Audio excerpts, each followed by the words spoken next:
Helena here, Kelly here. Welcome to Speaker Insight, where we help speakers, authors and coaches to build a business on your terms. And actually we're going to be speaking quite a lot about that today because it's quite fun. And as you know, but Kelly's got her head down kind of actually sharing things out already and just sort of welcoming you in. So whilst everyone's arriving, I'm actually just going to do the buzz in our business. And we really do invite you, please, please, please, we would like to know what the buzz is in your business. Hi, Amanda. So we would really love to know, what is the buzz in your business? Pop it in the comments below. And the buzz in our business, well, we're in sort of full PR mode really this week, aren't we? Overwhelmed. I know, it's like, oh my word, we're doing so many things that are PR led this week. So what we mean by that is that, well, tonight I'm off to speak at AuthorCraft. Our friend Chris runs a brilliant thing for authors, just helping them to actually kind of establish themselves and do some marketing things. So I'm doing a talk there tonight. Kelly's doing a podcast on Thursday, helping some alternatives, sort of alternative speakers, authors and coaches to really kind of build up their marketing.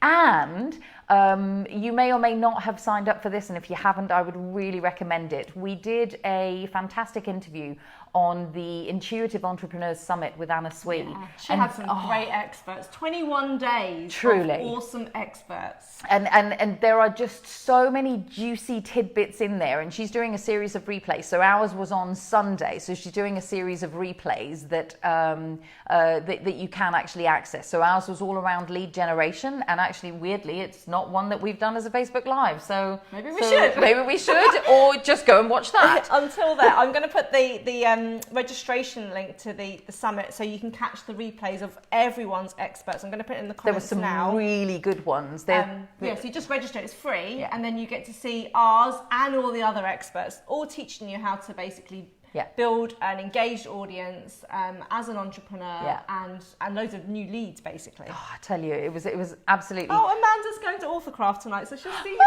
Oh, honey, that's fantastic. I'll see you there.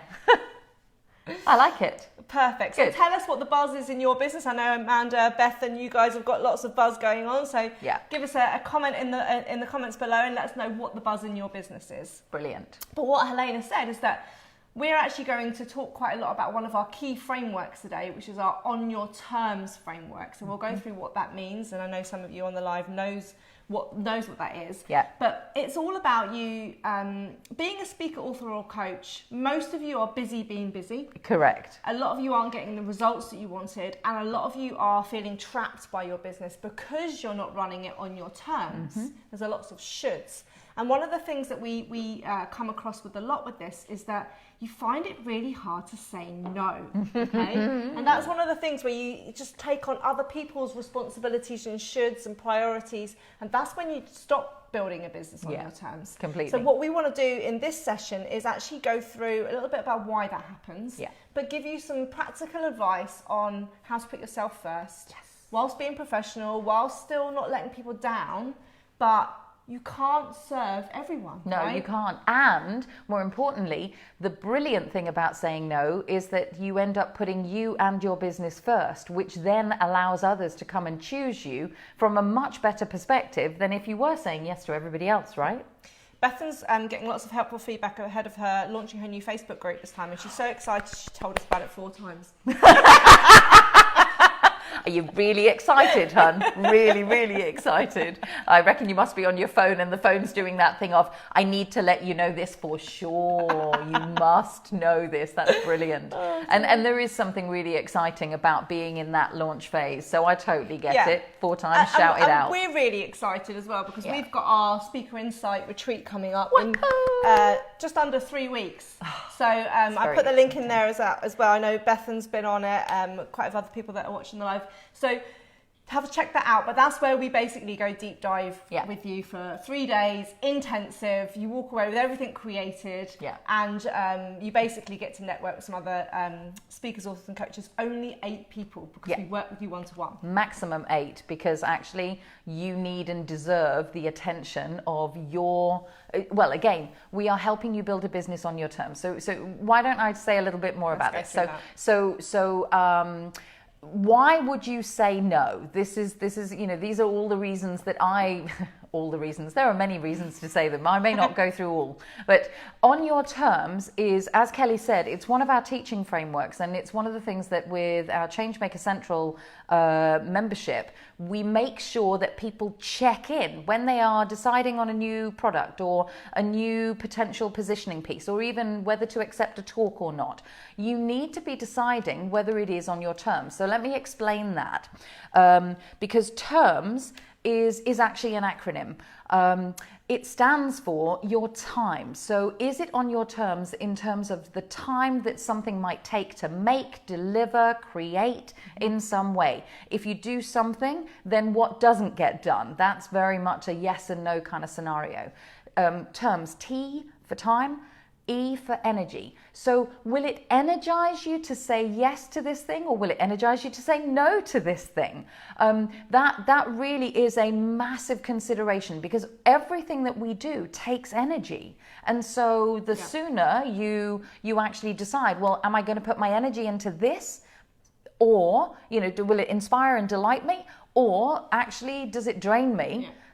If it drains you, then that's a no, right? And I think a feeling indicator is probably where I would normally start on a decision point. Agreed. Because when you feel into something, if Helena says, if it energizes you or if it drains you, that should be that's a barometer. First point of call before you actually go, well, it logically makes sense because it's going to make me money. But if you feel wrong about it, stick with that one first. Completely agree. The feeling indicator is where I would always start. Completely agree. And so actually, we're not short, not a short one at all, because we'll start kind of veering off. So we actually make our decisions. So here's a really great way of thinking about your decisions. So if you think about, I'm just patting my belly at the moment. So if you think about it, we have 3 brains. You may or may not know this. We have 3 brains. There is a brain in our gut, there is a brain in our heart, and there is a brain up here stored in our heads. So from what Kelly was just saying, if you actually initially think up an idea, if there's excitement in the belly, then it passes the first brain's kind of, oh yeah, I like the feeling of that. Or if it goes, whoa, then you already know. If you've got a heavy feeling, then actually that's a pretty much a no. Good indicator, you can then actually kind of bring the idea up into the heart and go, does it excite and expand me? Does the idea of this, does this saying yes to this decision actually kind of liven me up in that way? If so, the heart brain is saying yes as well. Then you can go to the logic of actually going through all the decision making around the logistics and the logic kind of element of it. So if you haven't actually thought about that from an energetic perspective, so remember, we're talking about time, we're talking about energy, but with the energy, make sure it kind of goes whoosh and up in order to do the yes. Otherwise, it's probably a no. Yeah. So time, energy, resources. So part of on your terms is, do I have the resources? Can I access the resources? Do I know someone who has the resources to get this thing done in the time and with the energy that I am willing to allocate to it? Yeah. Right? M for money. Will it give me the money? Will it cost me the money? What will it take financially to actually do this thing? And on that basis, is it a yes or a no? And then finally, skills. Do I have the skills to put this thing, this idea, this decision into practice? Or do I need to borrow somebody else's skills? Back to resources. Do I have somebody else's? Or develop my own? Do I? Yeah. And so if I do need to go on a course, okay, well, back to time. Do I have the time for that, or the money, and where do I actually do that? So you can see that it's almost like a set of scales that you can use to actually make your decisions and choose when to do what you want to do. Yeah. So that's kind of the framework that we're working within, and honestly, it can make a massive difference to how you do what you do. Now let's get back to saying no, because we know it's something that people have trouble with, right? So here's the thing, and I think I may have already said it, but I'm going to say it really clearly. When you say yes to something, you say no automatically to something else. And a lot of us will actually kind of not necessarily consider the consequences of what saying yes means, and why that might actually mean that it should have been a no. Every time we do something, we allocate energy to it. We allocate our time, energy, resources, our attention to it. And it is to the detriment of something else. So it is worth doing a double check of, if I say yes to this, What won't happen? That's a really great question to ask yourself. What won't happen? What won't happen if I do this? You can do the flex side of it. If I say no to this, what will happen? And that actually can so do them both if you can. 180-degree switch. And here's the thing. Saying no is a choice, and it's your choice, and it is a responsibility thing, because as I say to everyone, there's you and there's your business, and you're here to serve your business, and your business is here to serve you. If you say no on behalf of yourself, or if you say no on behalf of your business, there is a responsibility for you and your business that you have that goes alongside that. And so you're not just considering one entity. It is all the ripple effects on your business partner in our case. All of it needs to be considered. And I think in our 24/7 instantly kind of, gratification type of world, we are pushed to make decisions much faster than we actually want to. So if you ever have that inkling of no down in the pit of your stomach, hold back from saying yes. Yeah, and from a practical point of view, you can get over that, right? Yes. You can, in your WhatsApp messages, you can change your settings so people can't see when you've read it. In your Facebook Messenger settings, you can change your settings so people can't see when you've read the messages. Yes. Because people also, as Helena said, they think, I've read it, they know I've read it, and they know that I'm deliberating on when to respond. Yeah. So take that pressure off of it, right? Change your settings. Completely. Because that is something that you can do. And if you don't have the skills for that, trust me, that's a good one to learn. And you can do it text messages, whether they've been read, all those types of things. Just change your settings. Make yourself not as accessible. That's exactly it. So here are some even more practical reasons why you would say no. One, if you say, now let's take it into the business arena. For example, if you say no to a particular speaking gig, for example, or showing up somewhere, that might be because that will keep your brand strong. So if you say this no, will it mean that your brand stays pure and people understand it? Because we see so many people just sort of going, yes, I'll get in front of that stage, but it doesn't have your audience, it doesn't have your avatar in there. You can sort of talk about it, but it's not really where your expertise sits. And of course, a lot of us know a lot of things because we've done a lot of learning. That doesn't mean you need to go and should kind of share about that thing. So keeping your brand strong is, a no will keep your brand strong for sure. It also protects your time. I know we're harping on a lot about time, but time is finite. You only have so much of it, and you are building a business and supporting and serving so many people. So who suffers if you say yes to something that you don't really feel is a yes, right? And the other thing is some of you are actually going to go at me right now. But actually, when you say no to things, it means that you can complete the things that you've already got in place. Yeah. Right? Because actually, who wants a million? Well, if I was asking you to put your hands up right now, I'm sure some of you would do the whole, actually, I've got projects that have been hanging over my head for more than 3 months right now. If you have, it's time to say no. Get those things completed because they're going to hold your energy, and actually the things that you do start won't be as good as they could be because your energy is pulled, mind and energetically is pulled in all sorts of different directions. So a good reason to say no is that you can stay focused and actually produce stuff and put stuff out there that people can consume. That means that you might make money, you might make the impact you might influence in all of the things that you actually want to do. Incompleted things, don't do those things. No. So saying no and actually completing things is a really good thing. And the final thing is because actually when you say no to things that you don't believe in, not only do you strengthen your brand, you strengthen you and the passion and the power that you have for why you got started with doing what you're doing. So just a couple of reasons to say no. Yeah. And I think there's also a thing about the energy, like actually making it easy for yourself to say no. So we're going to go through some real practical things about how to set boundaries. We love a bit of practical too. But these are actually a bit of a mindset shift for you before we actually get into the practicalities. And this goes on a little bit to what I was saying earlier about just changing the settings on some of your digital devices to make it work for you. But I think one of the things that speakers and authors and coaches do is they make themselves really accessible. So there's no boundaries to protect them. They're exposed to people. People can get at them all the time. Yeah. So one way to actually reduce the amount of no's that you have to say is to actually protect yourself. Agreed. And I think that's putting someone like a gatekeeper in front of you. So this is where a VA or a PA comes in really handy, because they have to go through that person to book anything on your diary before they speak to you. They should filter out calls, filter out meetings, so that you only actually get to sit down to the people that are really beneficial for you to spend time with. Yeah. And then you're not the person having to say no to the others. Okay? And I was just going to say, and the thing about that is they're likely to be better at protecting your time than you are, because actually it's their job, but also they don't have the emotional attachment to actually being seen, being heard and everything else, because actually they're taking care of that. Yeah. So that's one thing you can do. But also make sure that you're not making it hard for yourself. So don't put your mobile phone number out there as a public thing. Don't have your mobile phone number on your website or on your marketing materials. I mean, I saw it on someone's show reel this week, right? Yeah.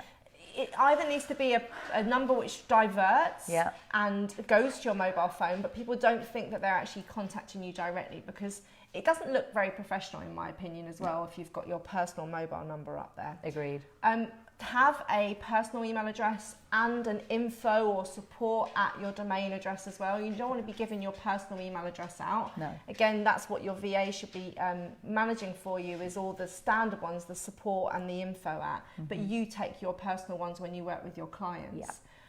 So just make sure that you're not making it really easy for people to access you. And I know Facebook and social media are hard. But as I said before, you can put things in place that you only accept friends on your personal one. Your business one has automated messages. If you personal message the Speaker Insight page, you get an automatic response saying, hey, we normally respond to posts within this amount of time. We don't respond over the weekend. In the meantime, come and check out our Connection Hub. So you can have all these things in place. Things that are doing the work for you. But that are also protecting you from yourself in many cases.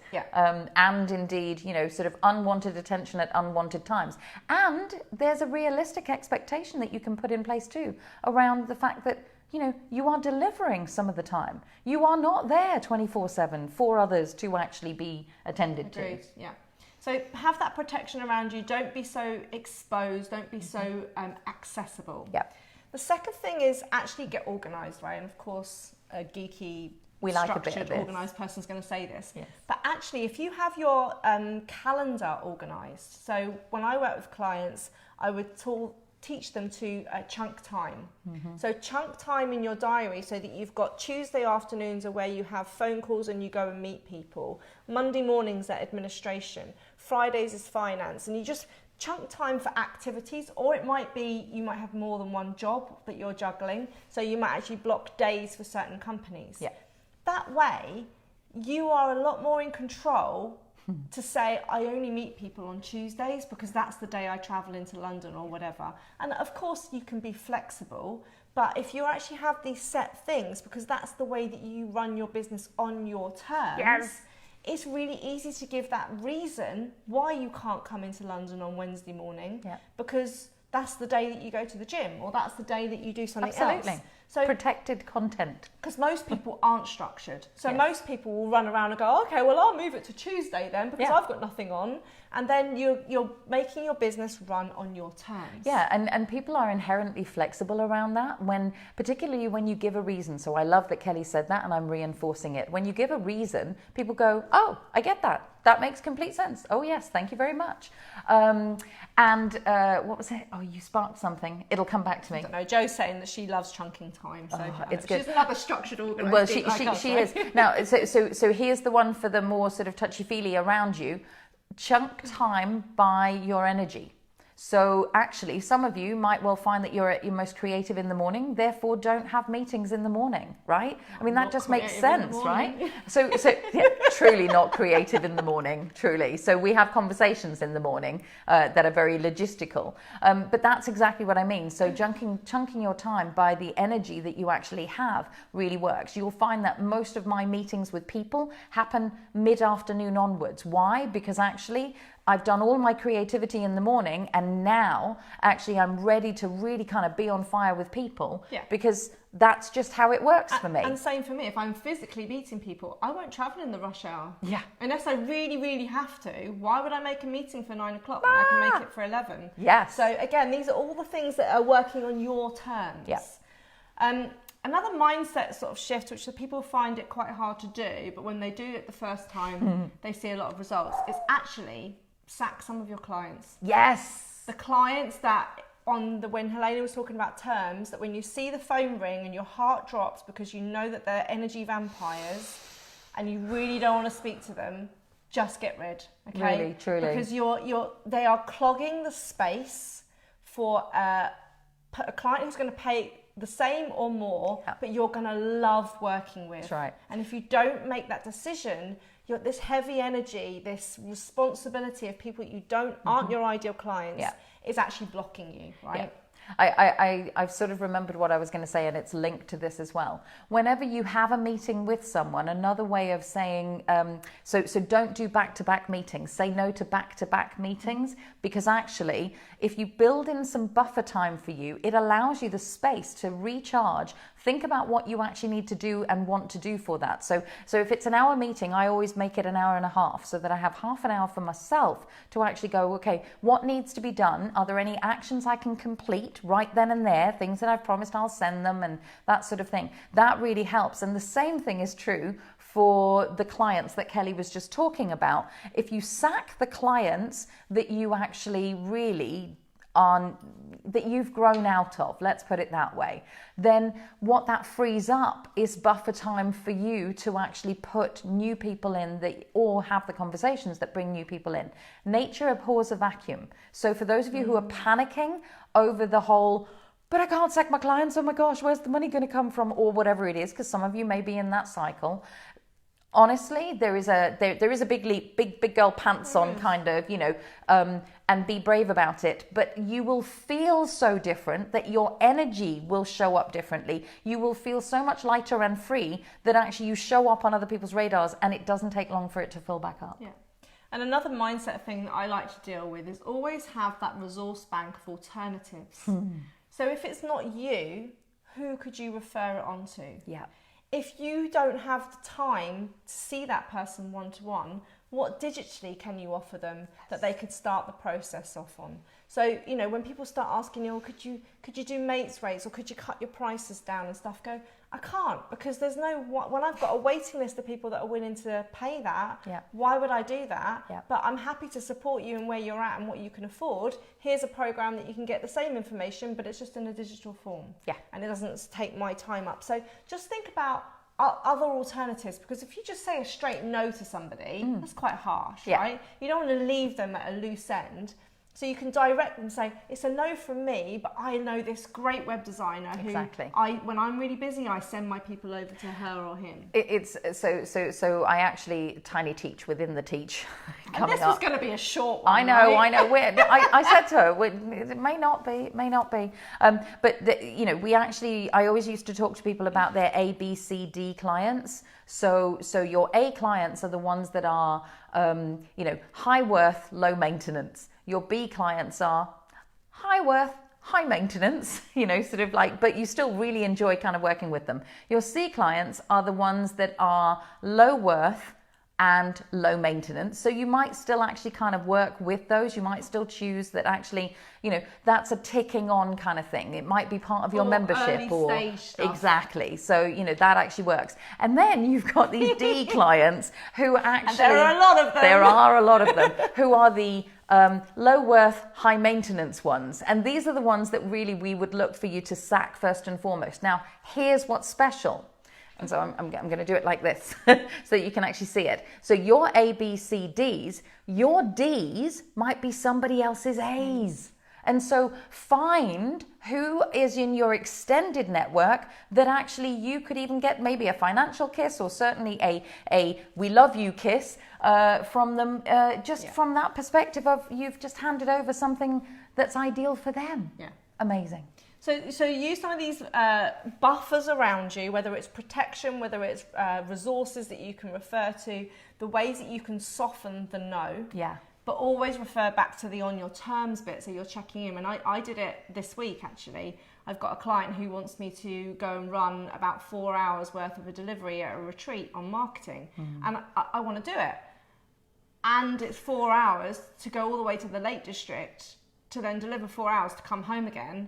And I'm like, actually, it's not worth the time for me to travel and arrange cover here at home and dog care and all that type of stuff for me to do the 3 hours, when actually, when I looked at it and go, there's no massive difference of value if I deliver it via digital conferencing rather than travel down there. I can still give the value that they needed to be in the room. And so that's what we've decided. It's a win-win. They get the information, I deliver it from home and not have to travel to the Lake District and back. And it's all good. So just think, actually, what are the alternatives again that you could offer, but make sure that it's on your terms, because that would have drained my energy. It would have been not a good use of my time when the resources could have been are going to be used in just a different way.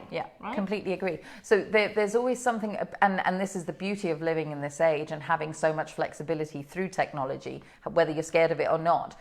There is such a possibility that you actually have I've totally lost my words. Give me 2 seconds. Choice around it, but also the different formats in which you can deliver, the different ways in which you can show up. So as Kelly said earlier on, it could actually be that the thing that you teach all the time, the thing that you go over in a one-to-one all the time, could be the thing that you put into a digital product, so that saves that time and they can actually have more of you when you are in a one-to-one, for example. So, just thinking about it is a really good thing to do. Now, let's talk a little bit about how to set it, so even more practical. So Kelly's offered you some suggestions around what you could potentially do, but there's also an inner version of it, because a lot of us aren't brought up to say no. We're not practiced at no. And like anything, no is a muscle, right? Yes is a muscle, no is a muscle. And so the first thing to actually do when you are starting out on the saying no journey is to understand what are the boundaries you've already got in place? Because actually, whether you know it or not, you have got boundaries that are already in place.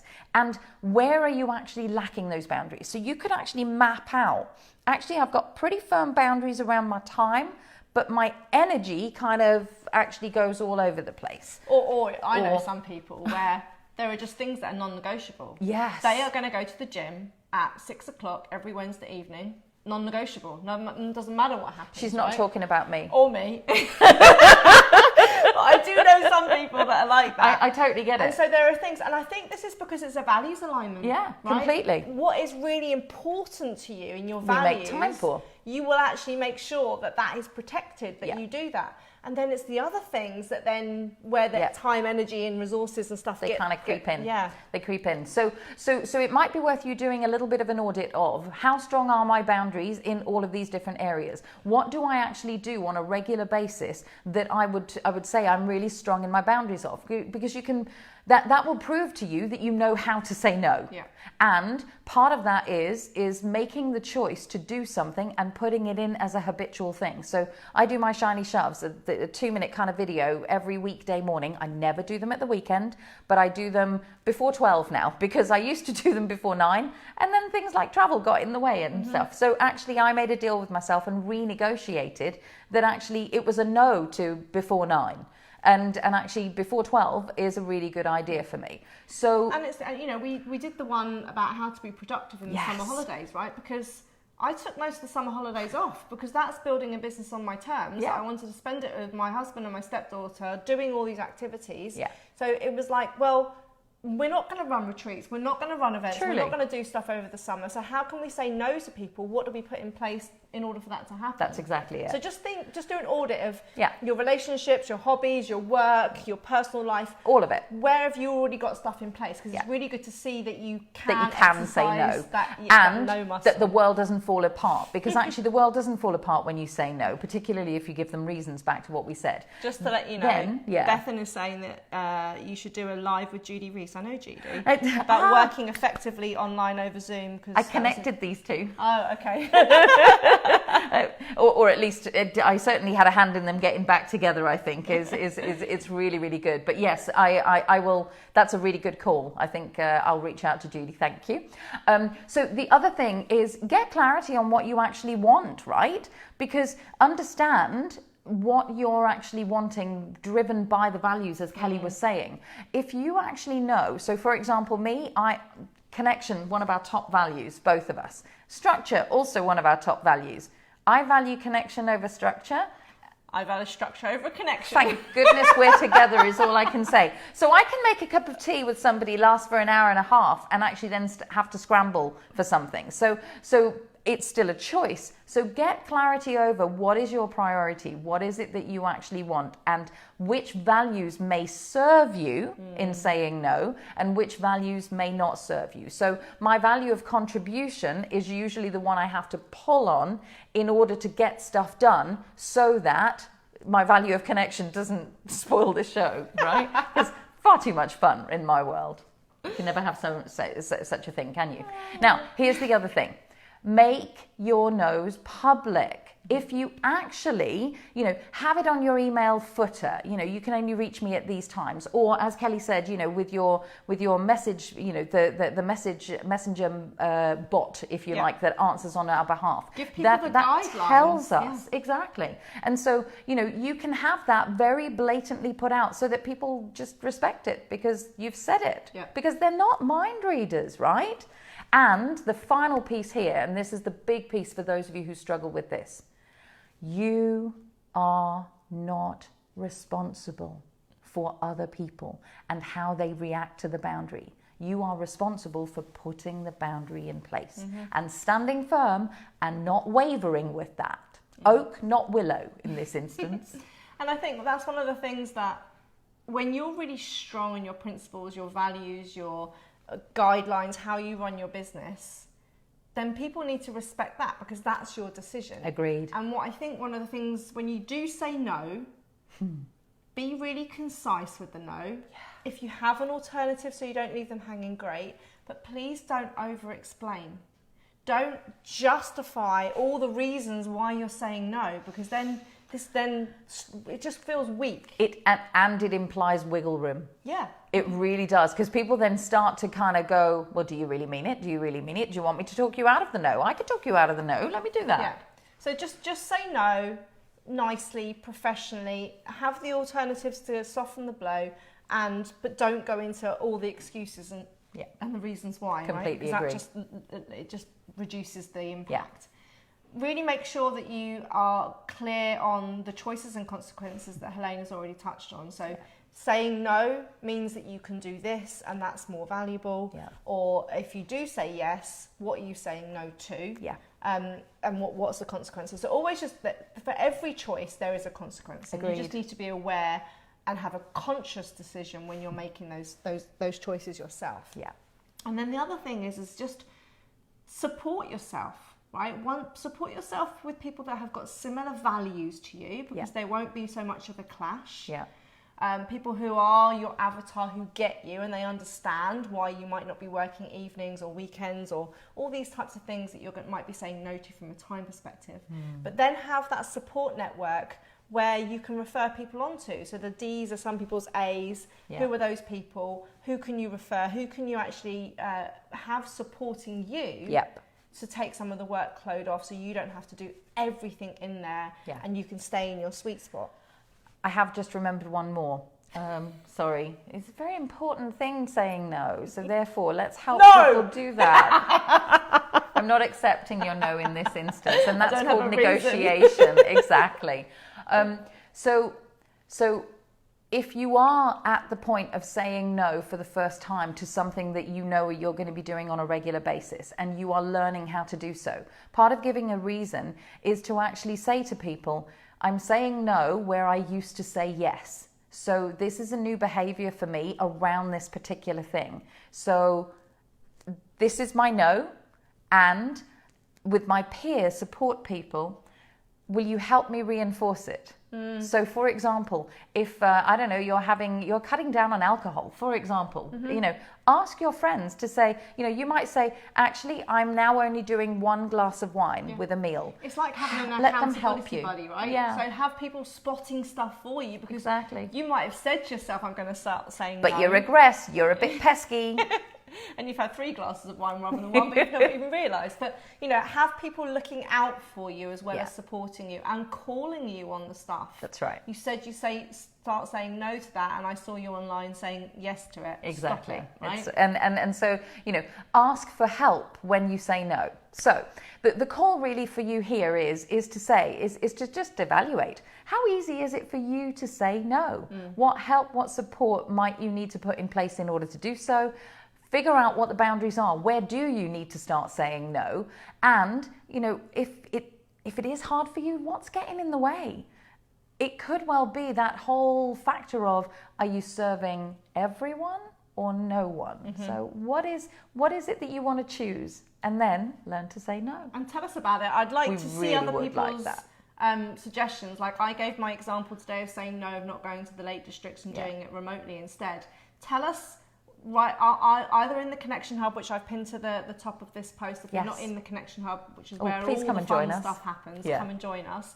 Or tell us in this video when you come back to it and tell us what you've done this week, where you've actually said no for the first time, or you've been really proud of doing something. We or would love consciously. to know the scenarios. Yeah, exactly. Because actually, and here's why we would love to. So it's not just serving you; it is serving others. Because no is a really hard thing for a lot of people, because we're not brought up to say no. We're told what to do as little people, and then we find it hard to actually find our voices around the no. So by you actually giving examples of what your no was, where in whichever situation, whether it's personal, professional, practical, you start to actually show other people where they too might just be able to say no that they hadn't even considered. So please do share. And don't say no. See you soon. Bye.